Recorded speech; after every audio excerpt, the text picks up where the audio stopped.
और इस वक्त की बड़ी खबर आपको बता दें, सुप्रीम कोर्ट ने हाथरस केस पर अपनी जो पहली प्रतिक्रिया दी है वो ये कि स्तब्ध हैं हम इस केस को देखते हुए। यूपी सरकार ने एससी में अपना हलफनामा दाखिल किया, सुप्रीम कोर्ट में सिलसिलेवार ढंग से बताया कि क्यों पीड़िता का देर रात अंतिम संस्कार किया गया था। आपको बता दें, एक जनहित याचिका दाखिल की गई थी जिस पर सुनवाई से पहले ही योगी सरकार ने अपना हलफनामा दाखिल किया और बताया कि लॉ एंड ऑर्डर की स्थिति को संभालने के लिए ये बहुत ही जरूरी था। दूसरी तरफ जो सुप्रीम कोर्ट की प्रतिक्रिया आई है वो ये कि सीजेआई कहते हैं कि हाथरस की घटना से स्तब्ध हूं, एफिडेविट जमा किया, दाखिल किया कोर्ट में यूपी सरकार ने, लेकिन पूरी तरीके से सुप्रीम कोर्ट ने यह बात कही कि जिस तरह से इस घटना की तस्वीरें सामने आई हैं, जो तथ्य सामने आए हैं, उससे हम स्तब्ध हैं। परिजनों की सहमति से अंतिम संस्कार किया गया, ये हलफनामे में खास तौर पे बात कही गई है। प्रभाकर मेरे सहयोगी लगातार जुड़े हुए हैं, सुप्रीम कोर्ट का रुख कर लेते हैं। प्रभाकर, सुप्रीम कोर्ट का ये कहना कि स्तब्ध हैं हम इस घटना से, ये काफी कुछ इशारा कर देता है कि यूपी सरकार को कई बातों पर अपनी जवाबदेही जो है वो साबित करनी होगी। निश्चित तौर पर सुप्रीम कोर्ट ने कहा extra ordinary and shocking case, तो ये अपने आप में देश की सबसे बड़ी अदालत और मुख्य न्यायाधीश अगर किसी घटना के बारे में ये कहते हैं तो इसका मतलब ये हुआ कि देश की जनता, आम जनता जो परेशान है और जो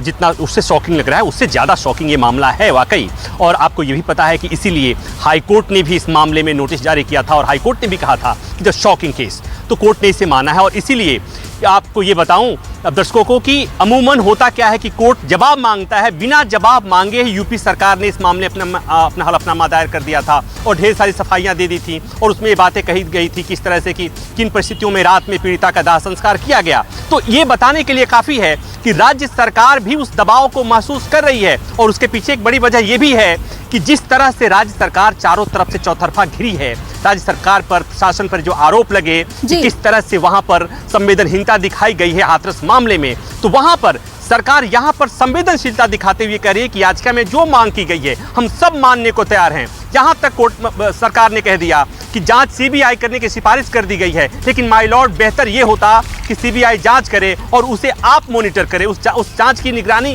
कोर्ट करे तो बेहतर होगा, क्योंकि ढेर सारे एजेंडा चल रहा है। कुछ राजनीतिक पार्टियां, कुछ निहित स्वार्थी के तत्व राज्य में अशांति फैलाने की कोशिश कर रहे हैं और जांच बेहतर हो जाए तो उससे अच्छा कुछ नहीं। कोर्ट ने भी ये कहा कि हमारी भी कोशिश है और हम भी ये चाहेंगे कि हाथरस मामले में स्मूथ इन्वेस्टिगेशन हो,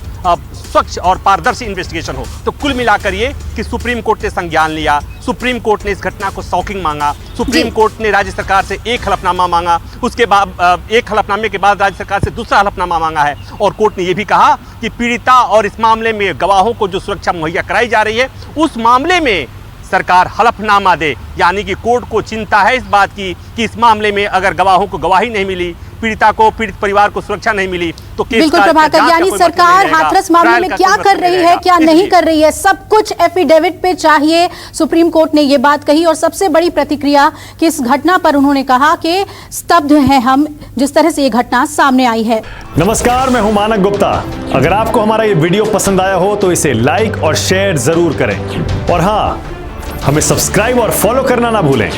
ताकि आप देश और दुनिया की कोई खबर मिस ना करें। तो जुड़े रहिए हमारे साथ और देखते रहिए न्यूज़ 24।